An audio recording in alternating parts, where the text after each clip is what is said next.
এদিকে কি পানের বরজ হয় প্রচুর না? এদিকে বেশি বেশি, এদিকে বেশি। আমাদের এদিকে এই চাষ ছাড়া আর কোনো চাষ হয় না। আগে এটা লাভজনক ছিল নাকি? আগেও ছিল, কম ছিল, এই এখন হচ্ছে বেশি, অনেক বেশি।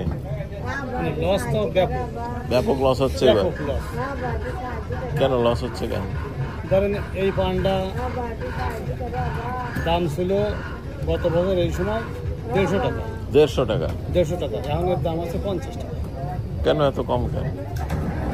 ফসল বেশি, কোথাও বিদেশে আমদানি হচ্ছে না, কোথাও বিদেশে যায় পান 50 টাকা। ছোট একটা পান ছিল তা 20 টাকা, তার দাম আমাদের 5 টাকা।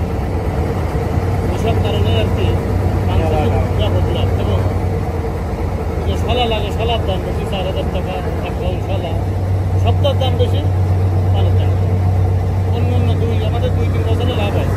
লাভ হচ্ছে না 2-3 বছর? 2-3 বছর খুব লাভ ছিল। এসব পানগুলো না 160-70 টাকা ফোন বিক্রি আছে এই বছরই। স্বীকার করে আমরা আছি যে সামনের দিনে যদি হয়। ঢাকায় তো আমরা এগুলা 200 টাকা।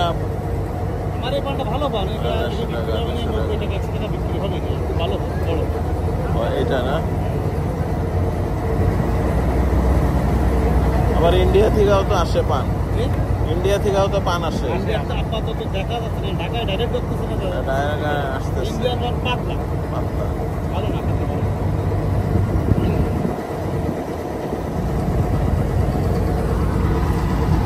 আমাদের দেশে তো এখন অ্যাভেলেবেল ভালোই হচ্ছে, মেলা পান হচ্ছে। এবারে প্রচুর বর্ষার কারণে বেশি আছে, পানটা বেশি হয়েছে না? বর্ষা হলে পান বেশি হয়।